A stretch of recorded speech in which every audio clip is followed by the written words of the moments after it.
Film की बात करने वाले हैं, ये एक साईफाई और एलियन ओरिएंटेड फिल्म है, लेकिन एक नेक्स्ट लेवल पर। अगर नहीं देखी है तो जरूर देखिए। बिना किसी इंतजार के शुरू करते हैं। फिल्म का नाम है बियॉन्ड स्काईलाइन। फिल्म की शुरुआत होती है जहां एक लड़की रोज को लाइफ सपोर्ट सिस्टम में एक एलियन स्पेसशिप के अंदर लाया जा रहा था। इसके बाद मूवी का सीन लॉस एंजलिस में शिफ्ट होता है। एक एक्स पुलिस डिटेक्टिव मार्क अपने बेटे ट्रेंट को जेल से बाहर निकालने के लिए पुलिस डिपार्टमेंट में जाता है। वहाँ उसे अपना एक पुराना दोस्त गार्शिया मिलता है, जो मार्क की मदद करने को तैयार होता है। गार्शिया ट्रेंट को मार्क से मिलवाता है, पर वहाँ उनकी बहस होती है। मार्क अपने बेटे के बर्ताव से बहुत परेशान हो गया था और वो गार्शिया को बोलता है कि इसे जेल में ही रखो, पर गार्शिया बोलता है कि नहीं, ये ट्रेंट की आखिरी वार्निंग है, जिसके बाद उसे निकालना मुश्किल होगा। इसके बाद मार्क अपना मन बदल देता है और गार्शिया को बोलता है कि वो ट्रेंट को छोड़ दे। ट्रेंट और मार्क पुलिस स्टेशन से निकलते हैं और एक ट्रेन में जाते हैं। उनकी रिलेशनशिप अच्छी नहीं होती। घर जाते समय ट्रेंट मार्क को बताता है कि जेल में क्या हुआ। जेल में किसी ने ट्रेंट की इंसल्ट की, जिसके कारण ट्रेंट ने उसको मुक्का मार दिया था। ये सुनकर मार्क को हंसी आ गई। कुछ सेकंड्स बाद ट्रेन में कुछ पावर फेलियर हुआ और ट्रेन का बैलेंस चला गया। मार्क जल्दी से ट्रेन की ऑपरेटर ऑड्रे के पास जाता है, जो उसे बताती है कि उनका कम्युनिकेशन रेडियो के साथ टूट गया है और वो मदद भी नहीं मांग सकती थी। ट्रेन के बाहर से पैसेंजर्स को दिख रहा था कि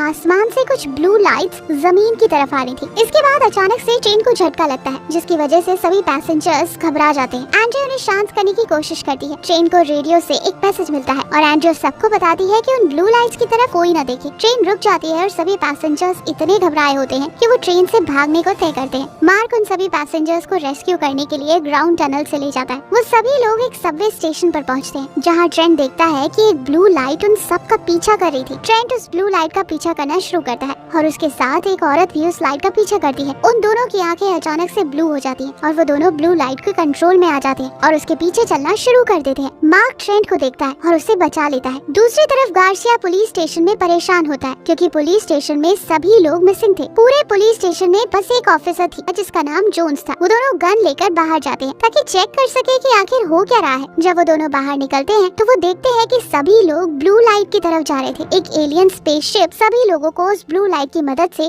स्पेसशिप की तरफ खींच रही थी। यहाँ ट्रेंट को होश आ जाता है, जिसके बाद मार्क और बाकी सब पैसेंजर्स अंडरग्राउंड टनल से जाते हैं। वहाँ उन्हें गार्सिया मिलता है। वो सब डिसाइड करते हैं कि वो रात में अंडरग्राउंड टनल में ही रहेंगे। रात ऐसे ही गुजरती है और सुबह हो जाती है। सुबह मार्क बाहर आसमान की तरफ देखता है। वहाँ बहुत सारे फाइटर जेट्स एलियन स्पेसशिप से लड़ने की कोशिश कर रहे थे और बदले में एलियन स्पेसशिप भी फायर कर रही थी, जिसके कारण सभी फाइटर जेट्स खत्म हो रहे थे। एक फाइटर जेट एलियन की तरफ मिसाइल लॉन्च करता है, जो स्पेसशिप के निशाने पर जाकर लगती है। एक बहुत बड़ा धमाका होता है, जिससे अंडरग्राउंड टनल भी टूट जाती है। बहुत लोगों की जान चली जाती है। सर्वाइवर्स में सार्च भी होता है, जिसे कुछ दिखाई नहीं देता। अंडरग्राउंड टनल्स में अब ब्लू लाइट वाले एलियंस आने लगते हैं। एक एलियन गार्सिया को पकड़ लेता है। मार्क गन उठाकर उनको शूट करना शुरू करता है और गार्सिया को उस एलियन से बचा लेता है, पर अचानक वो एलियन फिर से एक्टिव होता है और जोन्स का सर पकड़कर उसका दिमाग निकाल देता है। तब मार्क को समझ आता है कि एलियंस को फंक्शन करने के लिए एक दिमाग चाहिए। दूसरी तरफ एलियन स्पेसशिप्स में मिसाइल से खराबी हुई थी, पर कुछ ही देर में वो खुद को रिपेयर करना शुरू करती है और वापस ताकतवर हो जाती है। मार्क और बाकी लोग शहर से भागने का प्लान बनाते हैं, पर उन्हें फिर से एक एलियन मिलता है। गार्सिया खुद को सैक्रिफाइस करने को तैयार हो जाता है ताकि उसके बाकी दोस्त भाग सके। वो सोचता है कि वो एलियंस को कुछ देर तक डिस्ट्रैक्ट करेगा, जब तक बाकी लोग भाग जाएंगे, पर एलियन इतना ताकतवर होता है कि वो कुछ ही सेकंड्स में गार्सिया को खींच लेता है। मार्क, ट्रेंट, ऑड्रे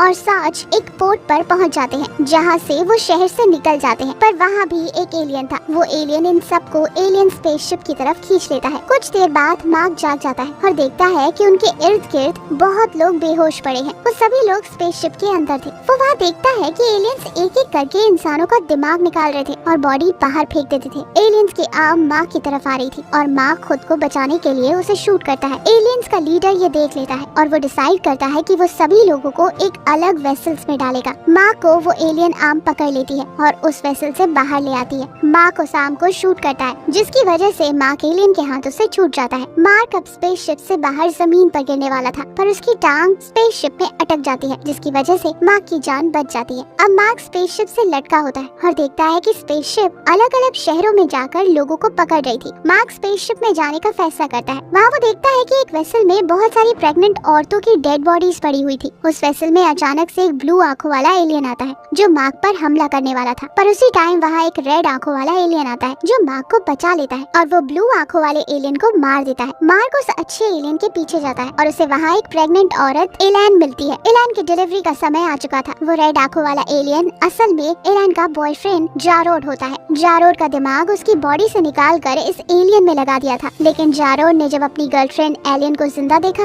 उसके ब्रेन ने एलियन की बॉडी को कंट्रोल नहीं दिया। यहाँ मार्क एलियन की डिलीवरी में मदद करता है। एलियन एक बेबी गर्ल को जन्म देती है, पर खुद एलियन की डिलीवरी के समय मौत हो जाती है। मार्क जारोड को बोलता है कि वो उसकी बेटी को स्पेसशिप से निकाल कर सेफ रखेगा और जारोड भी मार्क को ट्रेंट का पता लगाने में मदद करता है। पहले जारोड मार्क की बाजू पर एक वेपन लगाता है। मार्क को पता चलता है कि जारोड का प्लान स्पेसशिप को ब्लास्ट करने का होता है। जारोड और मार्क उस स्पेसशिप के कंट्रोल रूम में जाते हैं, जहाँ अचानक एलियंस का लीडर आता है। इसलिए जारोड मार्क और उसकी बेटी को दूसरे चैम्बर में भेज देता है, जहाँ ऑड्रे और ट्रेंट होते हैं। मार्क उन दोनों को छुड़ा लेता है और वो सब भागने की तैयारी करते हैं। अचानक वहाँ सार्ज की आवाज आती है, जो मदद मांग रहा था। वो उसे बचाने की कोशिश करते हैं, पर अचानक एक एलियन आ जाता है जो ट्रेंट को मार देता है। मार्क को बहुत गुस्सा आता है और वो अपने एलियन वेपन से उस एलियन को मार देता है। दूसरी तरफ जारोड एलियन लीडर से लड़ रहा होता है, पर एलियन लीडर बहुत ताकतवर होता है और कुछ ही समय में वो जारोड को हरा देता है। एलियन लीडर दूसरे चैम्बर में जाकर मार्क और बाकी सब पर हमला करने जाता है। वो जारोड की बेटी को मारने ही वाला था, पर सार्ज उसे बचाने के लिए आगे आ जाता है, जिसकी वजह से सार्ज को चोट लग जाती है। जार्डन को एलियन लीडर ने बुरी तरीके से हरा दिया था और वो मरने ही वाला होता है। वो डिसाइड करता है कि वो अपनी बची हुई ताकत से एलियन स्पेसशिप में ब्लास्ट करेगा और इसी ब्लास्ट की वजह से स्पेसशिप लाओस में क्रैश होती है। क्रैश के बाद मार्क, ऑड्रे, बेबी और सार्ज बच जाते हैं। वो सभी स्पेसशिप से बाहर निकलते हैं और कोई सेफ जगह ढूंढना शुरू करते हैं। एलियन लीडर भी क्रैश से बच जाता है और वो शिप का ऑटोमेटिक रिपेयर सिस्टम ऑन करता है और एलियंस की आर्मी जमा करता है ताकि वो बाकी इंसानों पर हमला करे। लाओस के लोग सुआ और कान्या मार्क और सब पर हमला करते हैं। सुआ और कान्या ड्रग डीलर्स थे जो पुलिस से छुप रहे थे और साथ ही साथ वो एलियन से भी लड़ रहे थे। वो दोनों सार्ज पर हमला करते हैं, जिसकी वजह से उन्हें चोट लग जाती है। सार्ज की रास्ते में मौत हो जाती है क्योंकि चोट की वजह से उसका बहुत खून बह रहा था। मार्क, ऑड्रे और बेबी को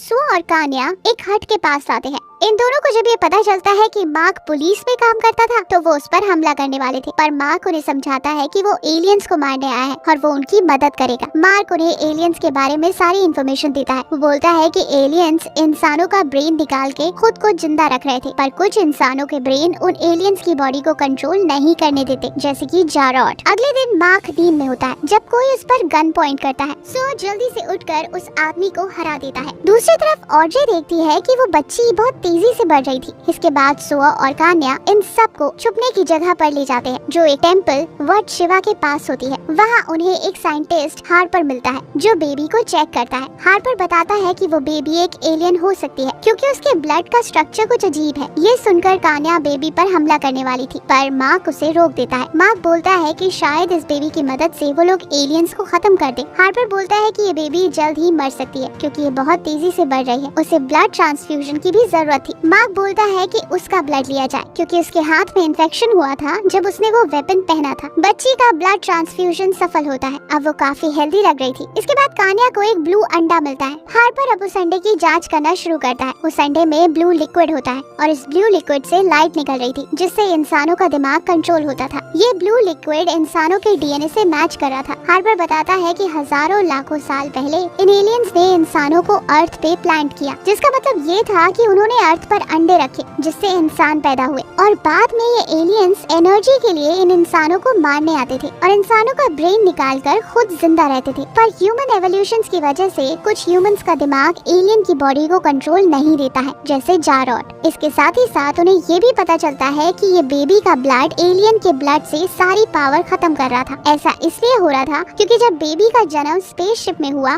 वो उनकी ब्लू लाइट से एक्सपोज हुई थी, जिसके कारण उसका ब्लड म्यूटेट हुआ और उससे इम्यूनिटी आ गई थी और अब वो इस बच्ची की मदद से सभी एलियंस को हरा सकते थे। इस बेबी के ब्लड से एक एंटीडोट बनाया जा सकता था, जिसकी मदद से इंसानों का दिमाग एलियन से फ्री हो जाएगा। इसकी वजह से एलियंस कमजोर हो जाएंगे और उन्हें खत्म किया जा सकता है। उन्हें पता पता था कि एलियंस वापस आ जाएंगे, इसलिए वो अपने आसपास एक ट्रैप माइंस लगाते हैं और बहुत ही जल्द एक बड़ा सा एलियन आता है जो कान्या पर हमला करता है। वो एलियन कान्या का पीछा करता है। कान्या सोचती है कि वो उस एलियन को माइन फील्ड्स की तरफ ले जाएगी, जिसकी वजह से वो मर जाएगा। फिर गलती से कान्या खुद एक माइन पर पैर रखती है, जिसकी वजह से एक भयानक ब्लास्ट होता है जिसमें कान्या और एलियन दोनों की मौत होती है। इस ब्लास्ट के कारण एलियंस के लीडर को उनकी लोकेशन पता चलती है और वो उन पर हमला करने आता है। दूसरी तरफ हार्पर ने एंटीडोट बना लिया था। मार्क उस एंटीडोट को एलियन में इंजेक्ट करने का टास्क लेता है। एलियंस की आर्मी उनके पास पहुंच जाती है और मार्क की टीम उन पर हमला करने के लिए तैयार होती है। पहले मार्क की टीम एक हमला करती है जिससे बहुत सारे एलियंस मर जाते हैं, लेकिन कुछ बच जाते हैं और अंदर आते हैं। सो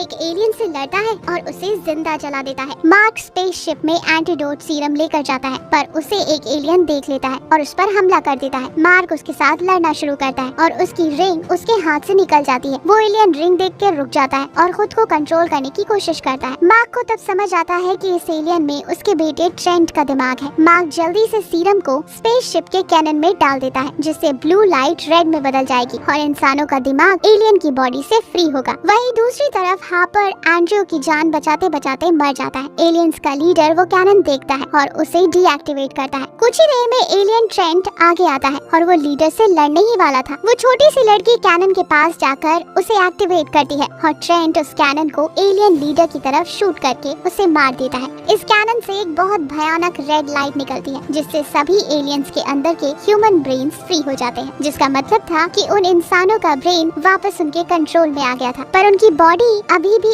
एलियंस की ही थी। ऑड्रे उस छोटी बच्ची का नाम रोज रखती है, जो मूवी की शुरुआत में दिखाई थी। 10 साल बाद हम देखते हैं कि रोज और ट्रेंट इस स्पेसशिप को कंट्रोल कर रहे होते हैं ताकि वो बाकी स्पेसशिप में बाकी एलियंस को मार दे। इसी के साथ ये मूवी खत्म हो